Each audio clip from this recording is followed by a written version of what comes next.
Hey guys, this is Jay Calderon with Jay Unboxing here, giving you a personal prediction for Teofimo Lopez versus George Kambosos. And as always, this is just my personal take. Your prediction can be left down in the comments section below. Would love to hear them all. Also, just as a bit of a disclaimer, if you can sense that I'm a little congested right now, I am. That is in fact what you are hearing. Viruses are trying to kill me, apparently, at the end of this year. Surprise, surprise. So yes, I am here a little bit under the weather. All things are good, no big deal. Just kind of giving you a heads up on that.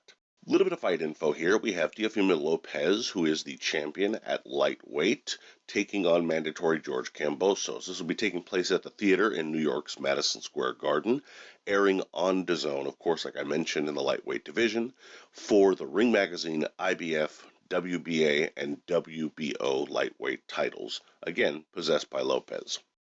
Yes, so finally, after long wait, we will probably see Teofimo Lopez versus George Kambosos. Maybe. It's a mandatory defense, but it's not a complete pushover by any means. Lopez is the deserved favorite, but Kambosos is full of self-belief and has some decent talent to back it up. The belief, coupled with the fast hands and solid engine, could mean Lopez is pushed hard in this fight, though, to be fair, Lopez has his own obvious talents to be sure. In any event, let's break these down and see what we get. Starting with Lopez here. For Lopez to win, I think he needs to let the left hook set up his work. That's going to be very important for him. Again, obviously, he's going to want a jab. He's going to need to be defensively minded, not get caught with something stupid. These are all obvious things.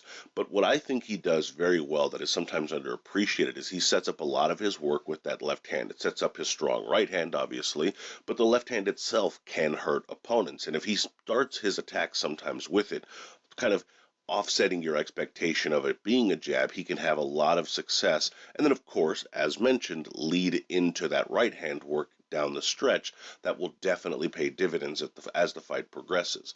But it's a shot that I think he does have in his arsenal that he uses very well and can definitely mean he has some success in this fight. I would also say don't let Kambosos build in confidence. This might not be something super tactical, but I think it is important. The more and more you have someone in a fight where they feel like they can stay there or belong with you, the more they're going to believe that. Now, in some cases, that could mean that you can set some traps and actually set them into a position where, you actually use that kind of confidence to their disadvantage. But other times it just means they're building in confidence and you might be losing some. So you want to make sure you take possession of this fight, own it, and let him know that he doesn't belong in the ring with you, as you should probably do with almost all mandatories. Finally, use a variety of right hands. You don't just want to throw that right hand, down the middle all the time. You want to maybe corkscrew it or use it as an uppercut. He has a decent uppercut with that right hand as well. And Kambosos can sometimes have a bit of a herky-jerky style. If you're throwing just a one-dimensional right hand, that's not necessarily going to work for you the entire fight. So again, loop it a little bit, throw it down the middle, throw it up underneath as an uppercut. Do things that are going to, again, make him have to worry about what's coming at him. And as long as you're setting up that work with the jab and throwing that left hook, as I mentioned in there as well, the right hand is definitely going to make its mark on the fight as the rounds carry on. Now, for Kambosos to win, move your head when moving inside.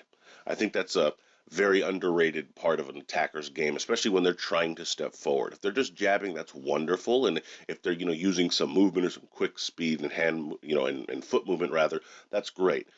But if you're not moving your head, it's just coming in on a straight line, you're going to get timed. Eventually, you have to be able to move your head so that they have to kind of guess where they need to time you, and that gives you all the more of a chance of getting in successfully, taking the least amount of damage, and then implementing your own damage as well.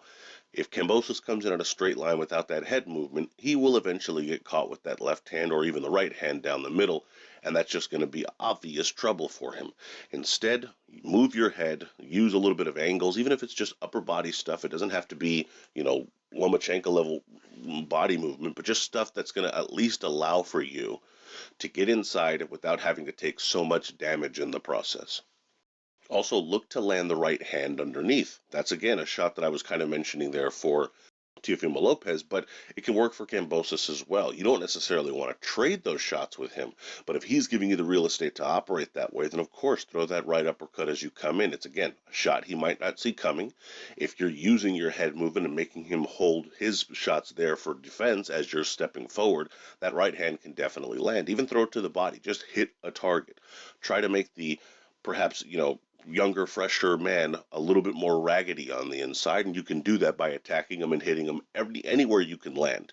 That right hand can definitely be a part of that approach to the fight. But as mentioned, be wary of the counter right hand. This is something where you, again, want to make sure you're picking and choosing when you're coming with that right hand. You don't want to be countered over the top because, to be honest, Lopez is going to be the more naturally better puncher of the two. So again, you're setting up all your work. You want to move your head as you're going inside. You want to make him have to hold his hands more at bay because he doesn't know where to throw those shots, or at the very least, he's going to miss.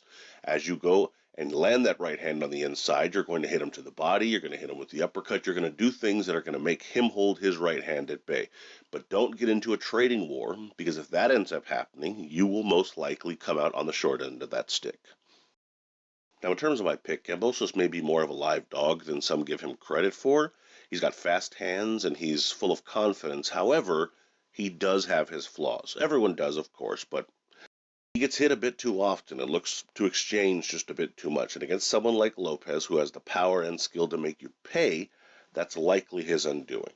While it will be relatively close at first, with Lopez still pulling away on the cards using his jab and an underrated defense, you will notice that Kambosos begins to frustrate as the fight progresses. And as the rounds move forward, Lopez will score more with harder shots, and George will lunge in, getting caught with a big left hook that hurts him.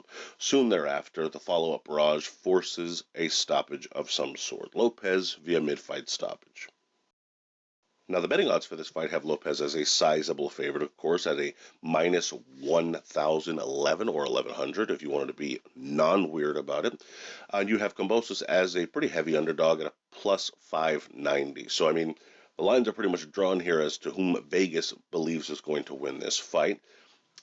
I can't really justify much of a bet here for either in this sense because, to be honest, I do think Lopez wins, but am I ever going to suggest someone do an 11-1 bet on somebody? Probably not. Kambosos, like I said, is a live dog. You basically are getting 6-1 odds there. Could you lay a small bet just for funsies? Why not?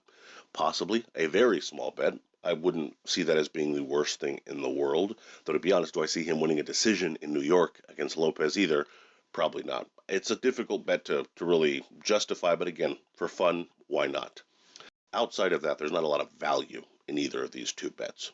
In any event, my prediction record heading into the weekend is 40-15-4 with 13 exact. Let me know what you guys think, though, down in the comments section. Can you see an upset actually happening, or do you just, like me in Vegas here, expect Lopez to kind of get the job done here relatively easily?